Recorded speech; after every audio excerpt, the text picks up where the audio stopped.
जय श्री राम। तारक असुर भयउ तेहि काला, भुज प्रताप बल तेज विशाला। तेहि सब लोक लोकपति जीते, भय देव सुख संपत्ति रीते। उसी समय तारका नाम का असुर हुआ, जिसकी भुजाओं का बल प्रताप और तेज बहुत बड़ा था। उसने सब लोक और लोकपालों को जीत लिया। सब देवता सुख और संपत्ति से रहित हो गए।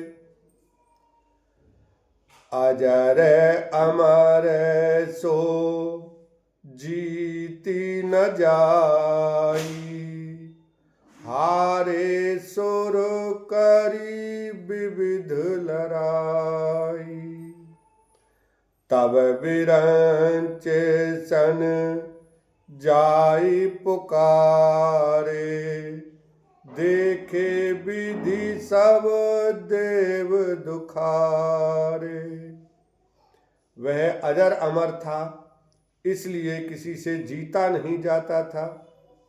देवता उसके साथ बहुत तरह की लड़ाइयां लड़कर हार गए। तब उन्होंने ब्रह्मा जी के पास जाकर पुकार मचाई। ब्रह्मा जी ने सब देवताओं को दुखी देखा। सावसन काहा बुझाय विधि, धनुज निधन तब होई। शंभु शुक्र संभूत सुत एजी तैरन सोय। लखन सिया राम जय जय राम। ब्रह्मा जी ने सबको समझाकर कहा, इस दैत्य की मृत्यु तब होगी जब शिव जी के वीर्य से पुत्र उत्पन्न हो। इसको युद्ध में वही जीतेगा। मोर कहा सोनी करहूं उपाय, हो ईश्वर करहि सहाय। सती जो तारे दक्ष मक देहा, जन्मी जाई हिमाचल गेहा। मेरी बात सुनकर उपाय करो, ईश्वर सहायता करेंगे और काम हो जाएगा। सती जी ने जो दक्ष के यज्ञ में देह का त्याग किया था, उन्होंने अब हिमाचल के घर जाकर जन्म लिया है। तेहि ताप कीन शंभुपति लागी, शिव समाधि बैठे सब त्यागी। यद्यपि अहि अस मंजस भारी, तदपि बात एक सुनहु हमारी। उन्होंने शिव जी को पति बनाने के लिए तप किया है। इधर शिव जी सब छोड़ छाड़ कर समाधि लगा बैठे हैं। यद्यपि है तो बड़े असमंजस की बात, तथापि मेरी एक बात सुनो। पठवहु काम जाई शिव पाही, करहि क्षोभ शंकर मन माही। तब हम जाई शिवहि सिर नाई, करवाओ विवाहो बरियाई। तुम जाकर कामदेव को शिव जी के पास भेजो। वह शिव जी के मन में क्षोभ उत्पन्न करे, उनकी समाधि भंग करे। तब हम जाकर शिव जी के चरणों में सिर रख देंगे और जबरदस्ती उन्हें राजी करके विवाह करा देंगे।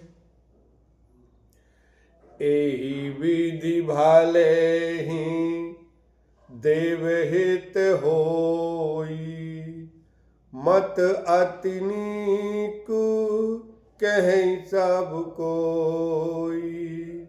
आस्तुति सुरन किन अति हेतु, प्रगटेउ विषम बान झस केतु।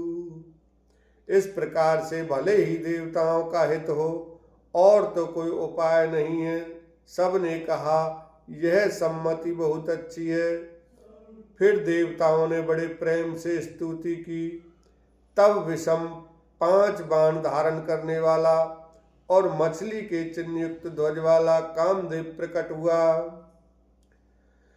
सुरन कही निज विपति तब, सुनि मन कीन विचार। शंभु विरोध न कुशल मोही, बियस कहु अस मार। लखन सिया राम जय जय राम। देवताओं ने कामदेव से अपनी सारी विपत्ति कही।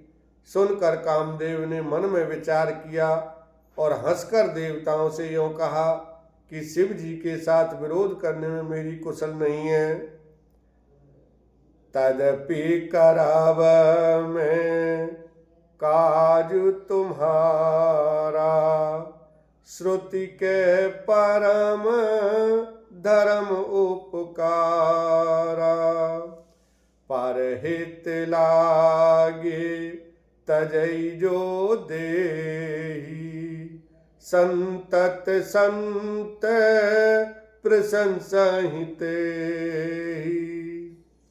तथापि मैं तुम्हारा काम तो करूंगा, क्योंकि वेद दूसरे के उपकार को परम धर्म कहते हैं। जो दूसरे के हित के लिए अपना शरीर त्याग देता है, संत सदा उसकी बड़ाई करते हैं। अस कही चले ओ सबहि सिर नाई, सुमन धनुष कर सहित सहाई।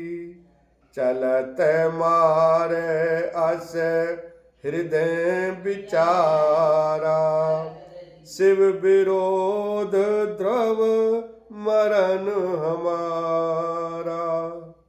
यों कहे और सबको सिर नवाकर कामदेव अपने पुष्प के धनुष को हाथ में लेकर वसंत आदि सहायकों के साथ चला। चलते समय कामदेव ने हृदय में ऐसा विचार किया कि शिव जी के साथ विरोध करने से मेरा मरण निश्चित है। तब आपन प्रभाव विस्तारा, निज वश कीन सकल संसारा। कोपे उजवहीं बारिचर के तू, क्षण महु मिटे सकल श्रुति से तू। तब उसने अपना प्रभाव फैलाया और समस्त संसार को कामदेव ने अपने वश में कर लिया। जिस समय उस मछली के चिन्ह की ध्वजा वाले कामदेव ने कोप किया, उस समय क्षण भर में ही वेदों की सारी मर्यादा मिट गई। ब्रह्मचार्य व्रत संयम नाना, धीरज धर्म ज्ञान विज्ञाना। सदाचार जप जोग विरागा, सब विवेक कटक सब भागा। ब्रह्मचर्य, नियम, नाना प्रकार के संयम, धीरज, धर्म, ज्ञान विज्ञान, सदाचार, जप, योग, वैराग्य आदि विवेक की सारी सेना डर कर भाग गई।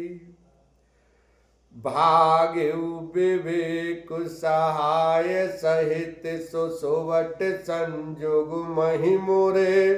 सदग्रंथ पर्वत कंदर निमऊ, जाहिते अवसर दुरे। होनी हार का करतार को रखवार, जग खर भर परा। दुई माथ के रति नाथ, जे कहूँ को पिकर धनु सरुधरा। विवेक अपने सहायकों सहित भाग गया। उसके योद्धा रणभूमि से पीठ दिखा गए। उस समय वे सब सदग्रंथ रूपी पर्वत की कंदराओं में जा छिपे, अर्थात ज्ञान, वैराग्य, संयम, नियम, सदाचार आदि ग्रंथों में ही लिखे रह गए। उनका आचरण छूट गया। सारे जगत में खलबली मच गई और सब कहने लगे, हे विधाता, अब क्या होने वाला है? हमारी रक्षा कौन करेगा? ऐसा दो सिर वाला कौन है जिसके लिए रति के पति कामदेव ने कोप करके हाथ में धनुष बाण उठाया है? बोलो शंकर भगवान की जय, रामचंद्र भगवान की जय।